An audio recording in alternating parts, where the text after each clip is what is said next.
सदगुरु महाराज की जय। श्री सदगुरु महाराज की जय। प्रभु प्रेमियों, सदगुरु महर्षि में ही परमहंस जी महाराज के सभी प्रवचन उनकी आवाज़ में उपलब्ध नहीं है। अतः उनके एक प्रवचन का पाठ करके हम आप लोगों को सुनाएंगे।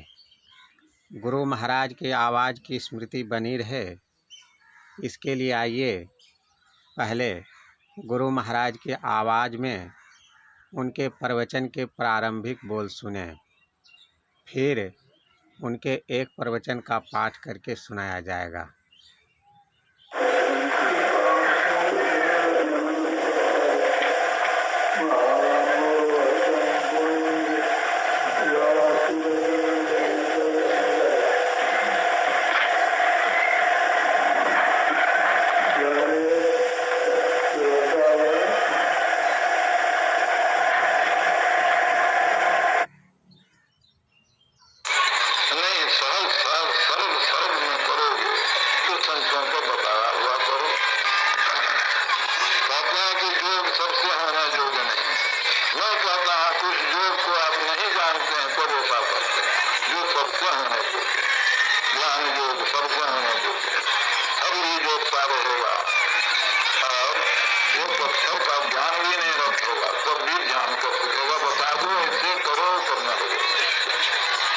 सत्संग के द्वारा उसको प्रभु बनाओ, उसको ज्ञानवान बनाओ। वह अव्यक्त तत्व को पहचानने के लिए कहीं बाहर जाना होना नहीं है, और वह पहचानने का काम जो है वही काम ईश्वर की भक्ति है। श्री सदगुरु महाराज की जय। श्री सदगुरु महाराज की जय। महर्षि में ही सत्संग सुधा सागर प्रवचन नंबर 67। जीवन काल में विदेह मुक्ति। धर्मानुरागिनी प्यारी जनता, हम लोग जितने हैं सब के सब बंधन में पड़े हैं। हमारे ऊपर शरीर और संसार का बंधन है। जैसे कोई कारागार में हो, उसका अहाता बहुत बड़ा होता है, उसमें बहुत कोठरियाँ होती है, उसमें कारावास भोगने वाले होते हैं। ब्रह्मांड रूप कारागार का यह एक एक पिंड एक एक कोठरी के समान है। इसमें जीव कारावास भोगता है। इस शरीर में हमारा रहना कैदी की तरह है। यही कारण है कि संसार की परिस्थिति के कारण बड़े हों या छोटे, सब के सब दुख का अनुभव करते हैं। संतों ने इन दुखों से छूटने के लिए कहा और कहा कि इनसे छूटना ही कल्याणकारी है। इसके लिए संत लोग जो रास्ता बतलाते हैं उस पर चलिए। गोस्वामी तुलसीदास जी ने कहा, संत पंथ अपवर्ग कर, कामी भव कर पंथ, कह संत कवि कोविद, श्रुति पुराण सद ग्रंथ। मोक्ष के लिए चेष्टा करो, प्रयास करो, सारे बंधनों से छूट जाओगे। यही उनकी पुकार है। बंधन में रहने के वास्ते उसका बीज या अंकुर तुम्हारे अंदर है, ऐसा संतों ने कहा है। अपना अंदर शुद्ध करो, बीज को नष्ट करो, तो तुम बंधन से छूट जाओगे। यह बीज क्या है? चित्त का धर्म है। मैं सुखी हूँ, मैं दुखी हूँ, मैं करता हूँ, मैं भोगता हूँ। ये चारों बातें उठती रहती हैं।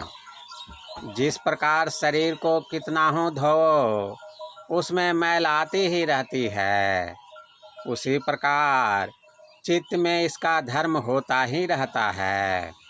इसको क्षय करने के लिए भगवान श्री राम ने उपदेश दिया और कहा कि शरीर रहते मुक्ति प्राप्त करो।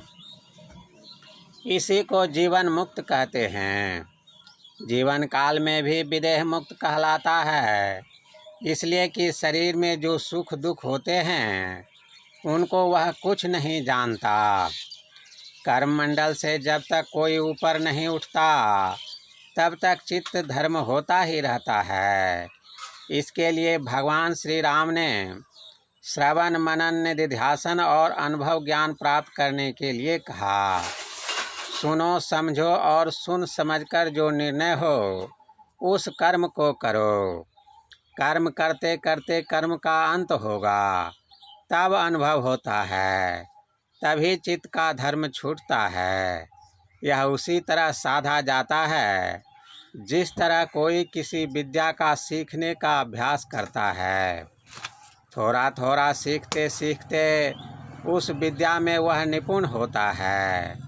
तुम संसार में जब तक रहते हो विषय भोग में लगे रहते हो, किंतु संतुष्टि नहीं होती। संतुष्टि नहीं तो सुख कहाँ। विषयानंद में तुम कभी सुखी नहीं हो सकते। चित्त धर्म से ऊपर उठो, विषयानंद में खींचो मत। विषयों से ऊपर आत्मा अनुभवानंद है, उसको प्राप्त करो, तब नित्यानंद मिलता है। जिस आनंद को पाकर किसी प्रकार की कल्पना नहीं होती, आगे बढ़कर वे कहते हैं, जब तक तुम्हारे अंदर इच्छा रहेगी और प्राण स्पंदन रहेगा, तुम्हारा चित्त धर्म नाश नहीं हो सकता। इसके लिए तुम दोनों में से किसी एक का दमन करो, तो वासना और प्राण स्पंदन दोनों दमित हो जाएंगे। प्राण का अर्थ प्राण वायु नहीं जानना चाहिए। फेफड़े में जो वायु खींचने और फेंकने का काम जिस जीवनी शक्ति से होता है वह प्राण है। जो वायु उससे संबंधित होती है वह प्राण वायु है। उसके स्पंदन को रोको या इच्छा को दबाओ। दोनों में से किसी को रोको तो दोनों रुक जाएंगे। प्राण में स्पंदन होने से मन में कुछ न कुछ भाव उत्पन्न होता है। इच्छा को रोको, यह सरल तरीका है। इच्छाओं को रोकने के लिए ध्यान सरल उपाय है।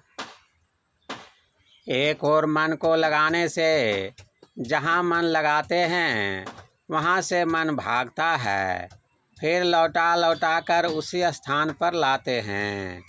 यह प्रत्याहार है। बारंबार प्रत्याहार होते होते धारणा होती है और फिर ध्यान होता है। पूर्ण सिमटा होने से ऊर्ध्वगति होती है। ऊर्ध्वगति होने से आवरणों का छेदन होता है। तब चेतन आत्मा सब आवरणों को पार कर ऊपर उठ जाती है। यही मोक्ष है। इससे क्या होता है? परमात्मा को पाता है। आवरणहीन हो जाने से जैसे मठाकाश, घटाकाश और महदाकाश एक ही होता है, उसी तरह उपाधिहीन या आवरणहीन होने पर चेतन आत्मा अपने को पाती है और परमात्मा को भी पाती है। इस अवस्था को जिसने प्राप्त किया वह फिर मरता नहीं। इस अवस्था का मरना जो नहीं मरता वह संसार में फिर जन्मता मरता है। कबीर साहब ने कहा है, मरिए तो मर जाइए, छूट पड़े जंजार, ऐसी मरने को मरे दिन में 100 बार। जैसे जैसे इच्छाओं से छूटता जाता है वैसे वैसे प्राण स्पंदन रुकता है। भीतर भीतर चलने से इच्छाओं की निवृत्ति होती है। प्राण स्पंदन रुद्ध हो जाता है और एक बिंदुता प्राप्त हो जाने पर प्राण स्पंदन बिल्कुल बंद हो जाता है। इसीलिए कबीर साहब ने मृतक होने के लिए कहा। ध्यानाभ्यासी स्थूल शरीर से सूक्ष्म शरीर में प्रवेश करता है, फिर सूक्ष्म से कारण में और महाकारण और कारण से महाकारण में प्रवेश करता है। इस प्रकार जड़ के चारों शरीरों को त्याग कर अपने स्वरूप में आता है, फिर चेतन शरीर को भी छोड़कर परमात्मा में विलीन हो जाता है। यही पूरा पूरा मरना है। इस प्रकार जो मरता है वह फिर कभी मरता नहीं। अपने अंदर जो मानस जप और मानस ध्यान करता है और पूर्ण सिमटाव के लिए यत्न करता है, यह यत्न एक बिंदुता प्राप्त करने के लिए है। स्वामी विवेकानंद ने कहा, तुम अपनी दृष्टि को अंतर्मुखी बनाओ, साधु का संग करो, अध्यात्म विद्या की शिक्षा ग्रहण करो। अध्यात्म विद्या की शिक्षा बिना साधु संग के नहीं होगा, इसलिए साधु संग करो, उनसे अध्यात्म विद्या सीखो, प्राण स्पंदन निरोध और वासना परित्याग करो। गुरु महाराज ने जो क्रिया बताई है उसे प्राण स्पंदन का निरोध और वासना का परित्याग होता है। जिसको यह युक्ति मालूम है उसे नित्य करना चाहिए, कभी गाफिल नहीं होना चाहिए। साधु संग, वासना परित्याग, प्राण स्पंदन निरोध और अध्यात्म विद्या की शिक्षा, ये ही चारों आत्मज्ञान को प्राप्त करा सकते हैं। भगवान श्री राम ने हनुमान को उपदेश दिया कि तुम मेरे अशब्द, अरूप, स्पर्श, अगंध और गोत्रहीन दुख हरण करने वाले रूप का नित्य भजन करो। लोग स्थूल सौंदर्य में आसक्ति रखते हैं, किंतु यदि सूक्ष्म के बिंदु रूप सौंदर्य को प्राप्त करें तो स्थूल सौंदर्य स्वतः छूट जाएगा और वह जब कारण के दिव्य सौंदर्य को प्राप्त करेगा तो सूक्ष्म का सौंदर्य भी छूट जाएगा। इस प्रकार क्रम क्रम से वह रूप से अरूप में चला जाएगा, फिर परमात्मा को प्राप्त करेगा। यम ने नचिकेता को समझाया कि मनुष्य को बहुत शुद्ध होना चाहिए। ब्रह्मवत परिशुद्ध नहीं होकर कोई परमात्मा को प्राप्त नहीं कर सकता।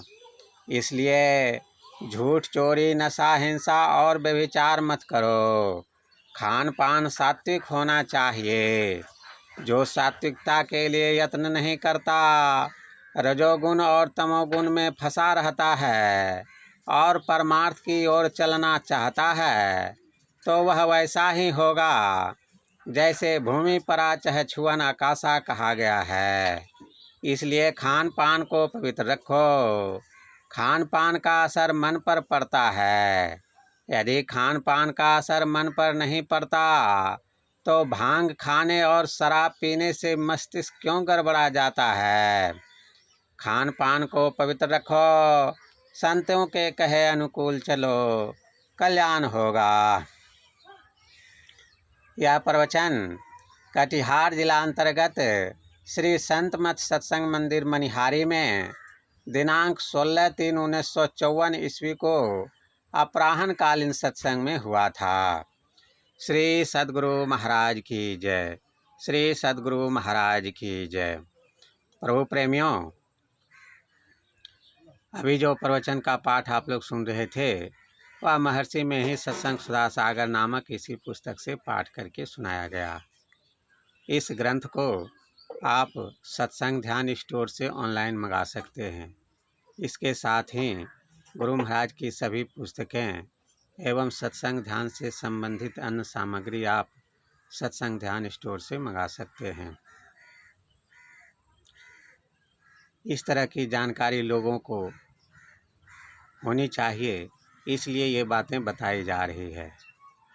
अगर आपको इस तरह का वीडियो पसंद है तो इस चैनल को सब्सक्राइब कर लें और अपने इष्ट मित्रों को भी बतावें, जिससे उससे भी उनको लाभ हो।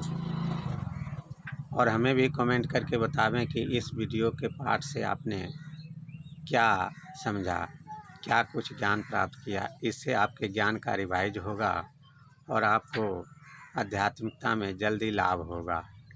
श्री सद्गुरु महाराज की जय।